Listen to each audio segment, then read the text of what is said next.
Okay, folks, here we are with you on the Rich Van Tassel Show. Also recording for my YouTube channel as well. Going to give you the breakdown of last night's game, as usual, and the picks for this coming weekend's game. So, recording is a little hampered today. Technical problems, but that's all right. We're still going to record the video and give it to you as is. So, we're going to start with last night's game, of course. The Falcons lost to the New Orleans Saints. It is the Falcons' first loss of the season. We did predict that the Saints were going to win. We knew that Atlanta wasn't going to keep going undefeated all year, so that's what that was. Just bringing up the box score right now for you all.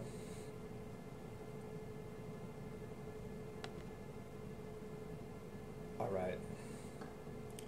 Matt Ryan was effective, 30 of 44, 295 yards, 2 touchdowns, no interceptions. Devontae Freeman continues to impress, the rookie.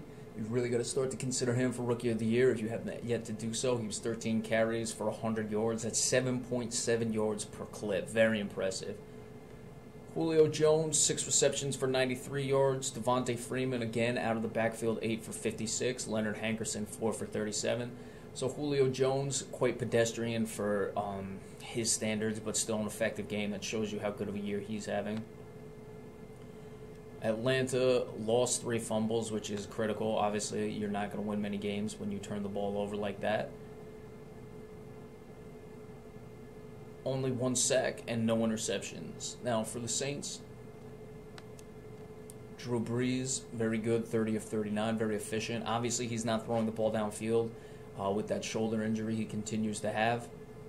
Only 312 yards on 30 completions. It's a lot of underneath stuff, obviously, and only 1 touchdown.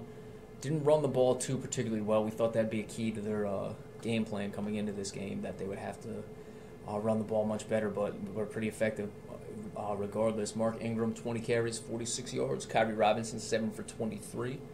Altogether, 32 for 81, which is only 2.5 yards per carry. They did find the end zone twice. Now, the big story last night was Benjamin Watson. 10 receptions for 127 yards. Benjamin Watson has been a guy who's won championships. He's been an effective tight end for years. Just hasn't been that much of a weapon in the past, so good for him. He also had a touchdown. Willie Snead, the rookie, was 4 receptions for 55 yards. Brandon Cooks, 4 for 41. New Orleans obviously recovered the 3 fumbles. They were +3 in the turnover department.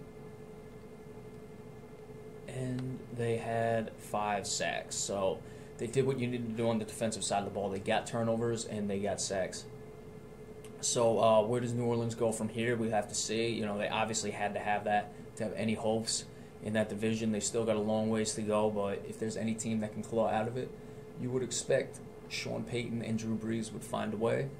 Now, as for Atlanta, we said it. They have to lose at some point. We knew New Orleans would be desperate. Atlanta, again, their defense has shown vulnerabilities at times. The first half against Dallas, the second half against Philadelphia. The Giants' offense wasn't great, but did well against them. And New Orleans, obviously, 31 points last night. I had it 27-23 New Orleans, so 31-21. I was fairly close. I just didn't think New Orleans would put up that many points, especially considering they didn't run the ball particularly well. But there it is, New Orleans right back in the mix. Well, not right back in the mix, but they're only going to get there with wins, so they'll continue to move on. Atlanta, hey, it's a loss. You take it, division rival, it's going to happen. You take it and move on, so that's where they're going to go from here.